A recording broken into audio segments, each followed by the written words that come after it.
ఒకవైపు ఆకాశాన్ని తాకే పర్వత శిఖరాలపై ఉన్న పురాతన దేవాలయం, మరోవైపు ఏకంగా 730 అడుగుల లోతులో నీటి అడుగున నిశ్శబ్దంగా ఉండిపోయిన ఒక భారీ శిల్పం. భారతీయ ఆలయ నిర్మాణ శైలిని అన్వేషించేవారికి శ్రీశైలం ఎన్నో అద్భుతాలను, రహస్యాలను అందిస్తుంది. ఈనాటి మన విశ్లేషణలో అద్భుతమైన ఆధ్యాత్మికతకు మరియు ఆధునిక భౌగోళిక మార్పులకు మధ్య ఉన్న ఈ వారధి గురించి తెలుసుకుందాం. అసలు ఎత్తైన కొండపై ఉన్న ఆ మహాదేవాలయానికి 100 అడుగుల కింద నదీగర్భంలో మునిగిపోయిన ఆ శిల్పానికి మధ్య ఉన్న సంబంధమేమితో ఎప్పుడైనా ఆలోచించారా? ఆకాశాన్ని అంటే పర్వత శిఖరాలకు, ఆ లోతైన నీటి అడుగుభాగానికి మధ్య ఉన్న ఈ భౌగోళిక వ్యత్యాసమే శ్రీశైలాన్ని ఎంతో ప్రత్యేకంగా మారుస్తుంది. ఈ రహస్యాన్ని అర్థం చేసుకోవాలంటే ముందుగా ఆలయ నిర్మాణాల్లోని ఒక ముఖ్యమైన ఆధ్యాత్మిక నియమాన్ని మనం గమనించాలి. హిందూ పురాణాల ప్రకారం సాక్షాత్తు ఆ పరమశివుడిని దర్శించుకోవాలంటే ముందుగా ఆయన ద్వారపాలకుడు, వాహనమైన నందీశ్వరుణ్ణి దాటి వెళ్ళాలి. సంస్కృతంలో నంది అంటే ఆనందమని అర్థం. ప్రమథగణాలకు అధిపతి అయిన నంది సాక్షాత్తు ఆ ధర్మానికే ప్రతిరూపం. నంది అంటే కేవలం ఒక రాతి శిల్పం మాత్రమే కాదు సుమా, అది 4 ధర్మపాదాలకు భౌతిక రూపం. అవే తపస్సు, శౌచం, దయ మరియు సత్యం. హిందూ ఆలయాల్లో ప్రధాన దైవానికి ఎదురుగా ఎప్పుడూ నందిని ఎందుకు ప్రతిష్ఠిస్తారో ఈ తత్వమే మనకు స్పష్టంగా చెబుతుంది. ఈ 4 ధర్మాలను పాటిస్తేనే భగవంతుణ్ణి చేరుకోగలం అన్నది ఈ శిల్పాల అమరిక వెనుక ఉన్న అసలు రహస్యం. అయితే ఈ అద్భుతమైన నిర్మాణాల వెనుక ఒక స్థానిక పురాణగాథ ఉంది. అది వింటే నిజంగా ఆశ్చర్యపోతాం. బ్రహ్మగిరి ప్రాంతానికి చెందిన ఒక అజ్ఞాత శిల్పి, మహాశివభక్తుడు శ్రీశైలం ఆలయం కోసం అచ్చం ఒకేలా ఉండే 2 భారీ కవలనందులను చెక్కాలని ఒక దృఢనిశ్చయానికొచ్చాడు.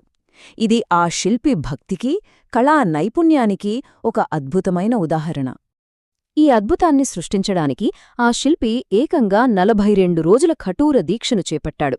పగలంతా ఉపవాసముండి రాత్రి నక్షత్రాలు చూశాక మాత్రమే భోజనం చేసే నక్తవ్రతాన్ని ఆచరిస్తూ సరిగ్గా 42 రోజుల్లో ఆ భారీ కవలనందుల నిర్మాణాన్ని పూర్తిచేశాడు.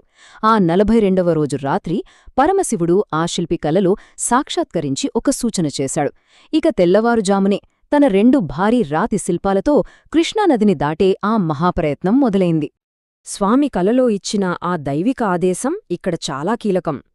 నందుల మెడకు పలుపుతాళ్లు కట్టి నదిని దాటు, కాని ఎట్టి పరిస్థితుల్లోనూ వెనుతిరిగి చూడకుండా శ్రీశైలం చేరుకో అని సాక్షాత్తు ఆ శివుడే శాసించాడు. అయితే నదిని దాటుతున్న సమయంలో వెనుక వస్తున్న ఒక నందికాలు రాళ్ల మధ్య గట్టిగా ఇరుక్కుపోయింది. అది ఎందుకు కదలటం లేదని ఆందోళనతో ఆ శిల్పి ఒక్కసారిగా వెనక్కి తిరిగి చూడటంతో దైవశాసనం ఉల్లంఘించబడింది. అంతే, మరుక్షణమే ఆ నంది చైతన్యం కోల్పోయి నదిలోనే ఒక భారీ శిలగా మారిపోయింది. ఆ రోజునుంచి ఈ 2 కవలనందుల పరిస్థితి చూస్తే కాలం తెచ్చిన మార్పు ఆశ్చర్యం కలిగిస్తోంది కదూ. ఒకటేమో శనగల బసవన్న. ఇది నేడు శ్రీశైలం మల్లికార్జునస్వామి ప్రధాన ఆలయంలో సురక్షితంగా ఉండి నిత్య పూజలు అందుకుంటోంది. మరి రెండవది అదే ఉబ్బలి బసవన్న. ఆనాడు నదిలో ఆగిపోయిన ఆ నంది నేడు పాతాళగంగ సరస్సులో ఏకంగా 700 అడుగుల లోతులో ఆ పచ్చని నీటి అడుగున శాశ్వతంగా మునిగిపోయి నిశ్శబ్దంగా ఉండిపోయింది. కొండపై ఖళఖళలాడే ఆలయానికి ప్రశాంతమైన లోతైన జలాలకు మధ్య ఉన్న వ్యత్యాసం చాలా అద్భుతం కదా. శ్రీశైలం భౌగోళిక రూపాన్ని గమనిస్తే 500 అనే ఈ సంఖ్యకి ఒక ప్రత్యేకత ఉంది. శ్రీశైలం కొండమీద ఉన్న హనుమాన్ ఆలయం వద్ద నుండి పాతాళగంగ నీటిని చేరుకోవడానికి సుమారు 500 కఠినమైన ఎత్తైన రాతి మెట్లను దిగాల్సి ఉంటుంది. మన భారతీయ ఆలయాలు ప్రకృతితో, ఆ కష్టతరమైన భౌగోళిక పరిస్థితులతో ఎలా మమేకమై నిర్మించబడ్డాయో ఒక యాత్రికుడిగా అక్కడికి వెళ్తే మనకు స్పష్టంగా అర్థమవుతుంది. ఇక్కడ మనం అద్భుతమైన పాతాళగంగ గురించి ఖచ్చితంగా మాట్లాడుకోవాలి. కృష్ణానది యొక్క బ్యాక్వాటర్స్ వల్ల ఏర్పడిన ఈ సరస్సు ఎంతో ప్రత్యేకమైనది. చుట్టూ దట్టమైన నల్లమల అడవులు, ఎత్తైన పర్వతాల మధ్య ఉన్న ఈ నీరు ఒక పారదర్శకమైన ఆకుపచ్చ రంగులో అచ్చం ఒక ఎమరల్డ్లాగా మెరుస్తూ చూపురులను విశేషంగా ఆకర్షిస్తుంది. ఆ పచ్చని రంగు వెనక కూడా ఒక ఆసక్తికరమైన ఆధ్యాత్మిక విశ్వాసం దాగి ఉంది.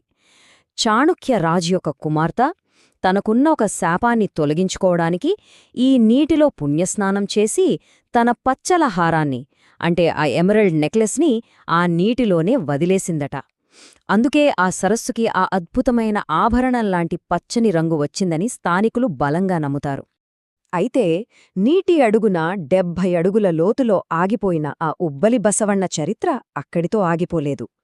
ఈ పచ్చని పాతాళ గంగ ఉపరితలంపై పడవల్లో ప్రయాణించే యాత్రికులు, భక్తులు ఇప్పటికీ ఆ నీటిలోకి పూలు, నాణేలు వేసి ఆ అడుగునున్న అదృశ్య దైవానికి తమ భక్తిని చాటుకుంటారు. కంటికి కనిపించకపోయినా ఒక అద్భుతమైన శిల్పకళ పట్ల, దైవం పట్ల ఉన్న గౌరవానికి ఎలాంటి అవధులు లేవని ఇది స్పష్టం చేస్తోంది.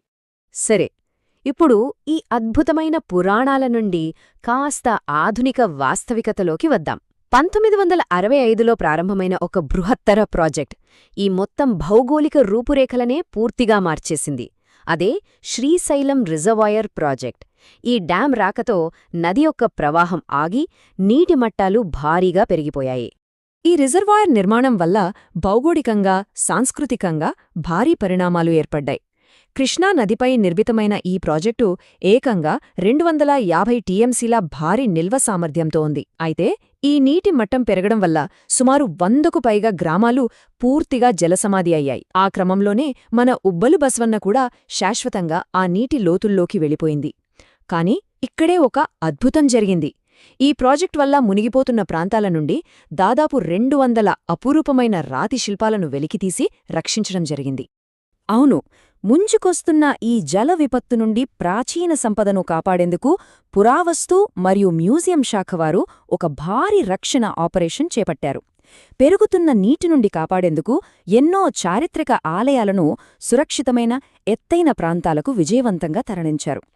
9వ శతాబ్దానికి చెందిన అపురూపమైన దేవతామూర్తులతో సహా వందలాది శిల్పాలను కర్నూల్ మ్యూజియంకి చేర్చి రాబోయే తరాల కోసం భద్రపరిచారు. ఇలా రక్షించబడిన శిల్పాలలో వీరకల్స్ కూడా చాలా ఉన్నాయి. వీరకల్ అంటే యుద్ధంలో వీరోచితంగా పోరాడి ప్రాణత్యాగం చేసిన వీరుల జ్ఞాపకార్థం ప్రతిష్ఠించే ఒక శిలాశాసనం. ఇది కేవలం ఒక రాయి కాదు సుమా, అది ఆనాటి ప్రజల సజీవ చరిత్ర, వాళ్ల త్యాగం మరియు మానవ భావోద్వేగాలకు నిలువెత్తు నిదర్శనం. భారతీయ శిల్పకళ ఒక ప్రాంతం యొక్క చరిత్రను ఎలా సజీవంగా ఉంచుతుందో దీన్ని బట్టి మనం అర్థం చేసుకోవచ్చు. ఇక మనం ఈ విశ్లేషణ ముగింపు దశకు చేరుకున్నాం. ఈ ప్రయాణం చివర్లో ఒక లోతైన ఆలోచనతో ముగిద్దాం.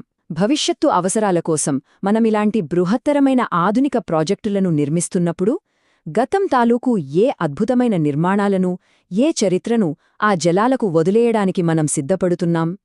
జలవిద్యుత్ ప్రాజెక్టుల లాంటి ఆధునిక అభివృద్ధికి మరియు అపురూపమైన ప్రాచీన ఆలయ నిర్మాణ వారసత్వ సంరక్షణకు మధ్య ఉన్న ఈ సున్నితమైన సమతుల్యత గురించి మనం ఖచ్చితంగా ఆలోచించాల్సిన అవసరం ఉంది. మరొక ఆసక్తికరమైన అంశంతో మళ్ళీ కలుద్దాం.